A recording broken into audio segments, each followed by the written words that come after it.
श्रोताओं नमस्कार।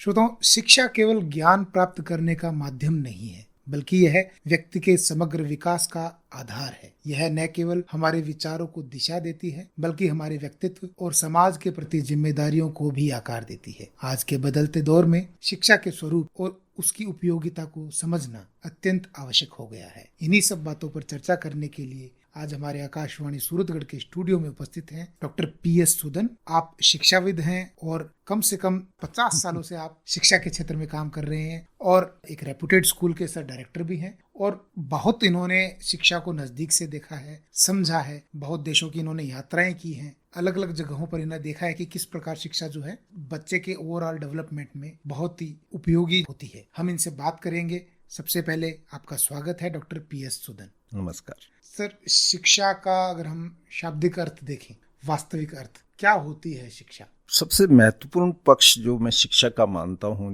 वो है हमें एक अच्छा इंसान तैयार करना जी, एक अच्छे व्यक्तित्व का निर्माण करना। जब कोई बच्चा हमारे पास आता है तो मैं कई बार सोचता हूँ कि इसके अंदर क्या है, क्योंकि हर बच्चा एक यूनिक बच्चा होता है। बिल्कुल। क्योंकि जेनेटिकल रिकम्बिनेशन से बनता है, तो वो उस तरह का दूसरा बच्चा होने की संभावना दुनिया में पॉसिबल नहीं है, बहुत रेयर है, रेयरेस्ट है। तो बच्चा जब हमारे जैसे कैंपस में एंटर होता है तो मेरा ये रहता है कि इसके अंदर क्या है। एक शिक्षक का सबसे पहला दायित्व है कि उसके अंदर क्या है उसको खोजना। जी बिल्कुल। कुछ ना कुछ उसके अंदर एक यूनिक होता है जिसको हमें खोजना चाहिए और फिर उसका विकास करना चाहिए। और सबसे जो महत्वपूर्ण टास्क जो शिक्षा का है वो उसके अंदर उसको एक अच्छा इंसान बनाने की कोशिश करना चाहिए। जो हम सिखाते हैं, नंबर सिखाते हैं या अक्षर ज्ञान देते हैं, उसको वो कोई ज़्यादा महत्वपूर्ण नहीं है, वो बहुत ही थोड़े समय में किया जा सकता है। लेकिन जो उसका मानसिक विकास है वो बहुत महत्वपूर्ण है। हमें शुरू से वो टीचर्स को देखता है, वो कैसे चलती हैं, कैसे बोलती हैं। जो मैंने वेस्ट में देखा, बच्चों के साथ में बहुत ही सलीके से बात की जाती है, उनको घूर कर भी नहीं देखा जाता। डांटना तो दूर की बात है, बच्चों को इतना प्यार से रखते हैं कि उनके अंदर डर नाम की चीज निकल जाती है। डर नहीं होता है वहाँ, डर से नहीं पढ़ाया जाता, वहाँ प्यार से पढ़ाया जाता है, वो ज़्यादा लास्टिंग होता है। हमारे यहाँ डर का उपयोग किया जाता है जो कि लास्टिंग नहीं होता। तो जब बच्चे को डर नहीं होता तो वो ज़्यादा स्पष्टवादी हो जाता है, सत्यवादी हो जाता है, क्योंकि उसको डर तो है नहीं है।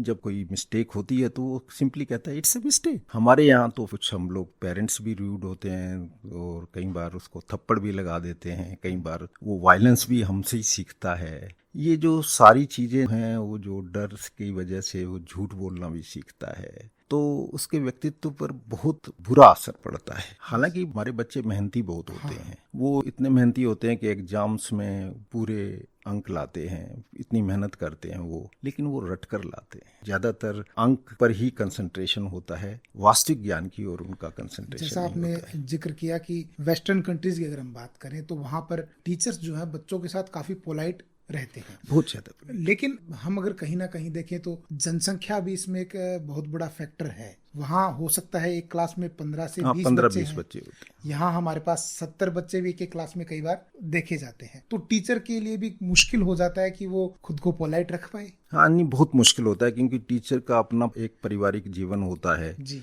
जीवन में वो बहुत से उसके संघर्ष होते हैं, उसका खुद का व्यवहार उसके पारिवारिक पृष्ठभूमि से काफी नियंत्रित होता है। तो कई टीचर्स तो बहुत अच्छे नेचर की होती हैं तो उनके बच्चे भी आगे अच्छे निकलते हैं। कई टीचर्स का नेचर कुछ थोड़ा सा रूड होता है, या कई बार हम भी झूठ बोल देते हैं या हमसे ही बच्चे सीखते हैं फिर। और कई टीचर्स बहुत स्पष्ट होती हैं। वेस्ट में ये देखा गया है कि वहाँ पर जो टीचर्स हैं उनका सिलेक्शन, जैसे फिनलैंड में मैंने देखा कि 10,000 एप्लीकेशंस पर एक टीचर सेलेक्ट होता है। अच्छा। तो वहाँ पर टीचर्स को प्रायोरिटी सभी प्रोफेशन से ज़्यादा है। तो नेचुरली जो वहाँ की क्रीम है वो टीचिंग में आती है। तो आपने पिछले दिन वो मार्क एंजेला का एक वक्तव्य भी सुना होगा कि उन्होंने कहा था कि टीचर्स को हम हाईएस्ट पेमेंट करेंगे, क्योंकि यही टीचर्स ही हैं जो बाकी के प्रोफेशनल्स तैयार करते हैं। तो नेचुरली जब एक उच्च श्रेणी के टीचर्स समय भी बहुत एजुकेटेड हैं, उनके संपर्क में जो बच्चे आते हैं तो नेचुरली उनका मानसिक विकास ज़्यादा होता है। हालांकि एजुकेशन का देखिए तो जिन्होंने वर्ल्ड वार सेकंड में आप देखेंगे 60 लाख यहूदियों को मारा, वो शिक्षित लोग ही तो थे, वो इंजीनियर ही तो थे, वो डॉक्टर ही शिक्षा तो इस थे। चीज की गारंटी नहीं देती कि आपका व्यक्तित्व है वो आगे जाकर कैसा होगा। हाँ, वो तो टेक्नोक्रेट्स हैं, एक आप कह सकते हैं। जी। शिक्षित तो तभी हाँ, होगा हाँ, जब डिग्री इज नॉट डिग्री, ए हाँ, मानसिक पैमाना। विकास जब तक नहीं होगा हाँ। आपका, आप एक अच्छे इंसान नहीं है तो फिर आप शिक्षित भी नहीं है। अच्छे इंसान बनाने के लिए आपकी नजर में हमें कौन कौन से कदम जो है उठाने चाहिए, as a parent, as a teacher और एज ए स्टूडेंट भी? देखिए, बच्चों के साथ पहली बात तो हमारा व्यवहार जो है, क्योंकि बच्चा जो हमारी एक्शन से ज्यादा सीखता है। अगर बच्चों के सामने हम छोटे छोटे झूठ बोलेंगे या उसके सामने ही हम लोग गलत व्यवहार करेंगे, तो हम चाहे कितने भी उसको लेक्चर दें, वो कभी नहीं सीखेगा। वो वही चीजें सीखेगा जो वो देख रहा है आसपास। अगर पिता उसका कोई गलत काम कर रहा है तो वो गलत काम सीख रहा है। तो जो 7 साल तक की एज जो होती है वो बहुत महत्वपूर्ण होती है, मोस्ट इम्प्रेशनेबल एज होती है। उस एज के बाद में बच्चे को बदलना मुश्किल हो जाता है। जो प्रारंभिक जीवन जो मदर के साथ रहता है बच्चा, तो मदर कितनी वास्तविक रूप से शिक्षित है वो ज़्यादा महत्वपूर्ण है।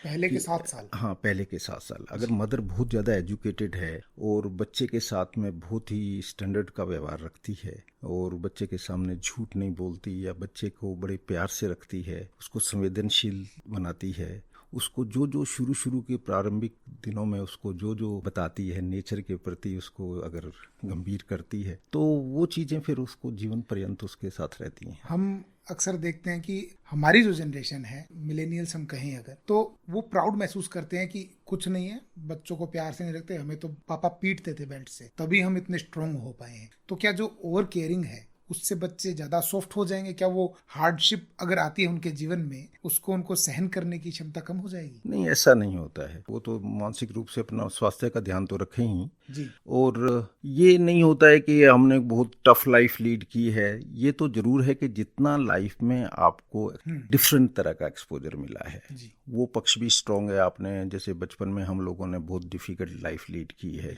हमने खुद अपना खाना बनाया है, जंगल से लकड़ियां लाए हैं, भोजन बनाया है। वो जीवन का हर चीज आपको एजुकेट करती है। और अब हम लोग इस स्थिति में आ गए हैं कि कौन सी चीज ज्यादा हमको प्रभावित करती है। ये हार्डशिप्स ने प्रभावित किया, हमको टफ बनाया, हमारा एंड्योरेंस बढ़ाया, हम डिफिकल्ट टाइम से जल्दी से घबराते नहीं हैं, क्योंकि आजकल की जनरेशन शुरू से ही बड़ी पैम्पर्ड सी रहती है, क्योंकि अब सिक्योरिटीज ज़्यादा हो गई। हमारे ज़माने में इतनी सिक्योरिटीज नहीं थी, तो वो फ़र्क तो पड़ता है। लेकिन एक चीज़ जो सबसे ज़्यादा, जैसे मैंने बताया आपको कि जो करेक्टर बिल्डिंग है वो सबसे ज़्यादा इम्पोर्टेंट है। आपके कुछ पक्ष स्ट्रॉन्ग हो सकते हैं, कुछ पक्ष वीक हो सकते हैं। ओवरऑल जो आपका व्यक्तित्व है उसमें सभी चीज़ें समाहित हैं, नेगेटिविटीज भी हैं, पॉजिटिविटीज भी हैं। तो उसके बाद एक व्यक्तित्व आपका बनता है। आपकी एंड्योरेंस ठीक है, आप टफ हैं, सब कुछ ठीक है, लेकिन जो सबसे महत्वपूर्ण जो पक्ष है वो है कि आप कितने संवेदनशील हैं, आप कितने अपराइट हैं, कितने ट्रांसपेरेंट हैं। आज तो डिग्रीज हर एक के पास है। आपने देखा होगा कि अभी सीबीएसई के जो रिजल्ट्स आए थे उसमें 2-3 दर्जन बच्चों के 500 में से 500 है। बिल्कुल। तो मार्क्स की तो कोई वैल्यू रही नहीं है। तो वैल्यू क्या की बची है?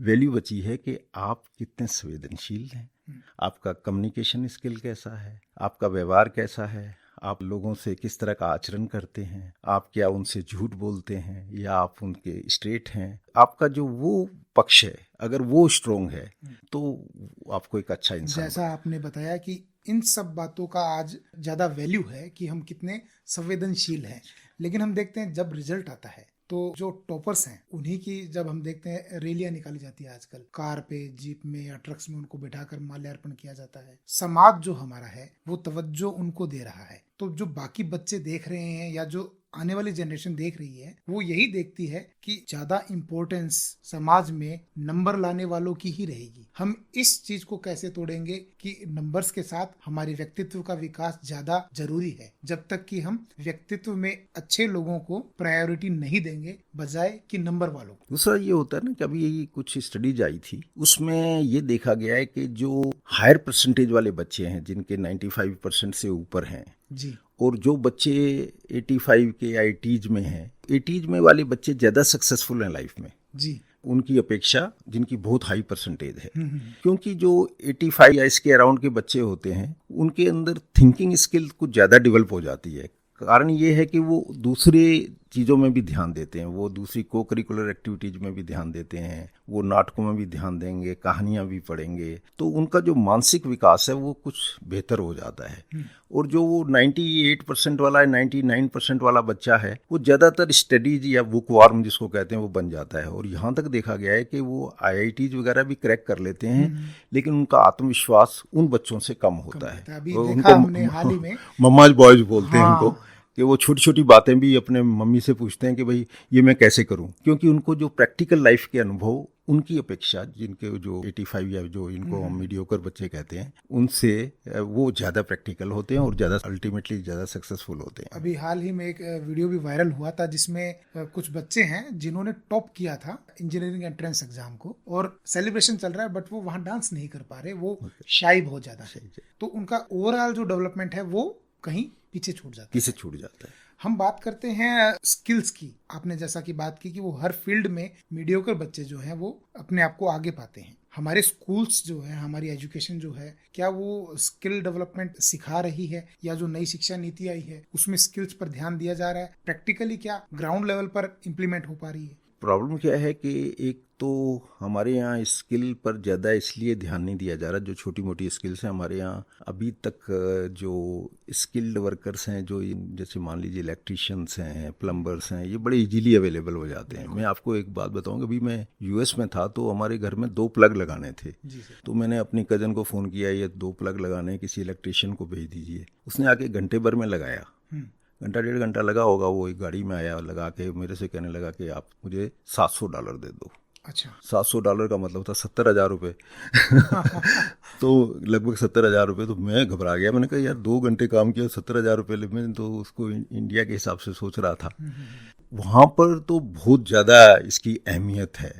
हमारे यहाँ अब जो मैं सोच रहा हूँ कि हमारे बच्चों को किसकी अहमियत फ्यूचर में होने जा रही है, क्योंकि इस समय सबसे बड़ी जो इम्पोर्टेंस आगे जो होने जा रही है वो आ रही है डिजिटल एजुकेशन की। आजकल क्या है कि अभी आपने सुना होगा कि चाइना की कई कंपनी जैसी हैं उनमें एक भी वर्कर नहीं है, सारे के सारे जो AI से कंट्रोल्ड है, AI प्लस रोबोटिक्स। हाँ जी, हमने एक राइट टाइम पर कंप्यूटर एजुकेशन शुरू कर दी थी, तो उसका आज हमको बहुत फ़ायदा हुआ है। हमारी पर कैपिटा इनकम इम्प्रूव हुई है, हमारा GDP इम्प्रूव हुआ है, बिकॉज कि हमने राइट टाइम पर कंप्यूटर एजुकेशन को शुरू कर दिया था।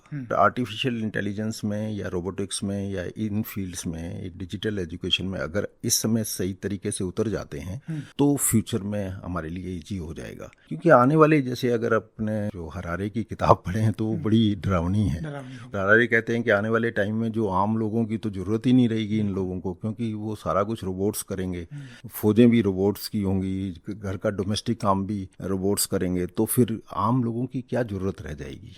फिर आम लोग क्या करेंगे? आम लोग क्या करेंगे? वो कहते हैं कि सोसाइटी के लिए वो यूजलेस हो जाएंगे, और जब वो यूजलेस हो जाएंगे तो फिर उनको वो फीड कौन करेगा? तो वो बड़ी भयावह पिक्चर दिखाते हैं। तो इस समय जो हमारे देश को जरूरत है वो है, जो जिस तरह से डिजिटल एजुकेशन की ओर हम लोग बढ़ रहे हैं, जिस तरह से चिप्स का, जैसे आपने देखा हो कई कंपनीज हैं जो वो आज पूरी दुनिया को कंट्रोल कर रही हैं। हम लोग इस फील्ड में अगर जल्दी से इसमें इन्वेस्टमेंट नहीं करेंगे, फॉर्चुनेटली हमारा देश कम इन्वेस्टमेंट करता है, GDP का मुश्किल से 2-2.5% करता है। जितने भी विकसित देश हैं वो कम से कम 6-7% करते हैं। तो चाइना ने भी यही किया है, उसने एजुकेशन पर बहुत ज़्यादा स्ट्रेस किया है, क्योंकि जब तक ह्यूमन रिसोर्सेज हम अच्छे डेवलप नहीं करेंगे तो हम कभी भी ग्रो नहीं कर सकते। तो हमको साइंस पर, डिजिटल एजुकेशन पर, AI पर एक स्पेशल ध्यान देना पड़ेगा, और अपना जो GDP का कम से कम 5% तो एजुकेशन पर खर्चना ही होगा, नहीं तो आने वाला भविष्य हमारे लिए ठीक नहीं है। हमारी जो देश की पॉपुलेशन है वो इतनी ज़्यादा है कि अगर हम, जैसा कि आपने बताया, 5% तक भी अगर हम शिक्षा पर खर्च करते हैं तो आने वाले समय में जो AI का ज़माना आ जाएगा तो कितने लोग हैं इसमें इन्वॉल्व हो पाएंगे? क्योंकि एक टेक्नोलॉजी को बनाने के लिए बहुत ज़्यादा लोगों की आवश्यकता नहीं होती। अल्टरनेटिव्स क्या रहेंगे हमारे पास कि हम कहाँ जाएं, किस तरह के डेवलपमेंट करें? मेनली हमारा जो देश है वो एग्रीकल्चर प्रोड्यूस में काफ़ी आगे है, तो उसी को क्या हम सुधारें? नहीं, मेरा तो मानना है कि पॉपुलेशन जो है हमारी है वो एसेट बन सकती है। किस प्रकार? देखिए, जितने भी ये डेवलप्ड कंट्रीज हैं, अपने आप साइंस के हैं, तो एक प्रोटीन फैक्टर काम करता है। जिस देश में प्रोटीन फैक्टर जो है, प्रोटीन ज़्यादा कंज्यूम होता है, वहाँ की फर्टिलिटी गिर जाती है। अच्छा। बहुत से ऐसे देश हैं जिनकी पॉपुलेशन नेगेटिव होती जा रही है, उनको ह्यूमन रिसोर्सेज की जरूरत है। और अभी हम लोग पॉजिटिव हैं, 2 के आसपास में आइडियल पॉपुलेशन डेमोग्राफी के हिसाब से हम आइडियल कंडीशन में हैं। हमें सिर्फ इनको तैयार करना है। सारे देश तैयार बैठे हैं कि अच्छे लोग हमको मिल जाएं। तो किसी भी देश में, क्योंकि दुनिया ग्लोबल होने जा रही है, तो यही पॉपुलेशन हमारी एसेट बन सकती है। अगर इसको प्रॉपर तरीके से हम मैनेज करें, अगर एजुकेट करें, तो हम भी तो मैन्युफैक्चरिंग हब बन सकते हैं। अभी हमारे साथ दिक्कत क्या है, मैन्युफैक्चरिंग में हम बहुत पीछे हैं जी। जो सारा का सारा हमारा दामोदार है वो सर्विस सेक्टर पर। बिल्कुल। करीब हम लोगों का एग्रीकल्चर पर भी 20-22% के करीब रह गया। मैन्युफैक्चरिंग में तो 14-15% ही हैं, यानी 50-60% तो हम सीधे सर्विस सेक्टर के अंदर हैं। तो हम लोगों को सर्विस सेक्टर की ओर से पहले मैन्युफैक्चरिंग की ओर आना पड़ेगा। मैन्युफैक्चरिंग में तब आ सकते हैं कि हम अपने जो स्किल्स को बढ़ाएं और यहाँ पर एक कंड्यूसिव एनवायरनमेंट क्रिएट करें। मैं आपको बताऊं कि अमेरिका में वहाँ पर जो काम 1 हफ्ते में होता है, यहाँ उसको करने में कम से कम 1 साल लग जाता है। अभी भी वो रेड टैपिज्म है। हालांकि इसके लिए बहुत सारे सुधार किए जा रहे हैं। हाँ, लेकिन अभी भी समस्या अपने देश को अपन को एक बिजनेस फ्रेंडली तो बनाना पड़ेगा। और दूसरा ये है कि हमारे ह्यूमन रिसोर्सेज जो हैं उनको ज़्यादा बेहतर बनाना पड़ेगा। तो हम लोगों को अपने एजुकेशन पर कुछ विशेष ध्यान देने की जरूरत है, क्वालिटी एजुकेशन पर। हमने सिविक सेंस की बात की। आजकल सोशल मीडिया पर सिविक सेंस काफ़ी प्रचलित टॉपिक है। खासकर हम इंडिया की अगर बात करें, लोग कहते हैं कि सिविक सेंस का यहाँ पे वायलेशन हो रहा है। स्कूल्स की इसमें क्या भूमिका रहती है कि एक बच्चे में सिविक सेंस को डेवलप करे? क्या किया जा रहा है? हाँ, उसमें सबसे बड़ा रोल तो टीचर्स का है। अगर मान लीजिए टीचर ही बच्चे के सामने लिटरिंग कर रही है। एक बार मैं यूनिवर्सिटी में अपनी भतीजी के साथ घूम रहा था, तो मेरी क्या है कि मुझे स्पूटम थोड़ा ज़्यादा आता है, तो मैंने स्पिट किया। मैंने देखा कोई नहीं है, तो मेरी भतीजी ने एकदम कहा कि डोंट डू इट। वहाँ तो हम जब अकेले होते हैं तब भी बहुत सिविक सेंस हमारा पूरा उससे रहते हैं, पता नहीं क्योंकि वो वहाँ का कल्चर ही ऐसा है। We are conditionally civic sense. हाँ, यहाँ पर तो क्या होता है, हमने टीचर्स भी हैं, वो मे बी घर की कंडीशंस ऐसी हैं, जब घर का कचरा साफ किया बाहर फेंक दिया, उसको डिस्पोज करने का तरीका नहीं है। और जहाँ मर्जी हम लिटरिंग कर देते हैं, जहाँ मर्जी हम थूक देते हैं। बच्चे भी यही देख रहे हैं, तो वो उसी तरह के कल्चर में वो डेवलप होते हैं, तो बाहर जाकर वो मिसफिट हो जाते हैं। जैसे लाउड म्यूजिक बजाना, जोर जोर से बोलना, ये वहाँ पर नहीं होता है। जी बिल्कुल। वहाँ के रेस्टोरेंट्स भी जब होते हैं तो वहाँ पर ये ध्यान रखा जाता है कि आप ऊंची आवाज में बात नहीं करें। यहाँ तो मैंने देखा कि इवन 5 स्टार होटल्स में भी इतना लाउड म्यूजिक होता है, वहाँ ऐसा नहीं होता है। जी सर, स्कूल्स के अगर हम रोल की बात करें तो एक अच्छा छात्र या फिर हम कहें कि भविष्य का जो हमारा आधारभूत ढांचा है उसको तैयार करने में स्कूल्स की भूमिका क्या है, इसके बारे में आप हमारे प्रकाश डालिए। देखिए, सबसे पहली टीचर तो मदर है। जी सर। पारिवारिक पृष्ठभूमि बहुत मैटर करती है। अगर एक संवेदनशील फैमिली से कोई बच्चा आता है, एक अच्छे परिवार से आता है, शिक्षित माहौल है, उसका बच्चा तो उसको एजुकेशन में बहुत कम हर्डल्स आते हैं, उसको हैंडल भी टीचर्स बड़ी आसानी से कर सकते हैं। दूसरा रोल है एजुकेशनल इंस्टीट्यूट्स का। बड़ी बड़ी बिल्डिंग्स बनाने से कुछ नहीं होता है, लेकिन अगर आपके टीचर्स अगर मानसिक रूप से संतुष्ट नहीं है, आप उनको अच्छा पेमेंट नहीं कर रहे हैं, अगर वो संतुष्ट नहीं है, असंतुष्ट हैं, तो नेचुरली वो उनके वर्क में रिफ्लेक्ट होगा, उनकी वर्क को प्रभावित करेगा, वो उनका जो आचरण है बच्चों के प्रति उसको प्रभावित करेगा। तो सबसे पहले तो हमको ये कोशिश करनी है कि जो टीचर्स हैं उनका ध्यान रखा जाए, उनको बड़ी संवेदनशीलता से उनके साथ ट्रीट किया जाए, उनको अच्छा पेमेंट किया जाए, उनको अच्छी। हम देखते हैं कि प्राइवेट स्कूल्स की अगर हम बात करें तो teachers are very less paid ना वहाँ पर, यानी ज़्यादातर प्राइवेट स्कूल्स में तो पैसा कमाने का ज़्यादा वो रहता है कि हमने इतना इन्वेस्टमेंट कर दिया है। लेकिन education is not a business. Education तो एक पैशन है, आप में अगर है तो आइए इसमें। पहले भी जितने हमारे पुराने संस्थान हैं, गंगानगर के जो पुराने संस्थान हैं, वो बड़े वैल्यूज से चलते थे। जो सामाजिक कार्यों में रुचि लेते थे वही इनको मैनेज करते थे जी। लेकिन अब रिसेंटली अब मैंने देखा है कि ज़्यादातर इंस्टीट्यूट्स का जो मेन मकसद है वो है पैसा बनाना, तो उससे नुकसान तो होगा। जी सर, आपको अभी हमारे श्रोता जो भी सुन रहे हैं, चाहे वो शिक्षक हो या छात्र हो या उनके पेरेंट्स हो, उनके लिए आपका क्या संदेश रहेगा कि जो सुन रहे हैं वो हमारे देश के निर्माण में, शिक्षा बदलाव में अपना महत्वपूर्ण योगदान दे सकें? बस अपने बच्चे की जो वास्तविक रुचि है, उसका जो वास्तविक नेचर है, उसको पहचानने की कोशिश करिए। जी। उसकी प्रतिभा जो उसके अंदर है उसको जानने की कोशिश करिए और उसको विकसित करने की कोशिश करिए। अपनी ईगो है या जो आपके अपना मकसद था जो आप खुद नहीं बन पाए, उसको थोपने की कोशिश ना करें। हर बच्चा, हो सकता है कि आपके बच्चा कोई बहुत बड़ा म्यूजिशियन बनने जा रहा हो सकता है आपका बच्चा कोई बहुत बड़ा आर्टिस्ट बनने जा रहा हो सकता है आपका बच्चा कोई बहुत बड़ा नेतृत्व प्रदान करने जा रहा हो। आप उसको मार मार के इंजीनियर या डॉक्टर बनाने की कोशिश मत करिए। जो उसके अंदर है, कुछ बच्चों के अंदर नर्सिंगिक प्रतिभा होती है, कुछ की मैथ्स में रुचि होती है, कुछ की सोशल साइंसेज में रुचि होती है, कुछ बच्चों की लैंग्वेज में रुचि होती है, कुछ की ड्रामा में रुचि होती है, कुछ की म्यूजिक में रुचि होती है। पेरेंट्स को उन रुचियों का ध्यान रखना चाहिए, उन्हीं रुचियों को विकसित करने में बच्चे की सहायता करना चाहिए, जिससे कि वो एक अच्छा जीवन व्यतीत कर पाए।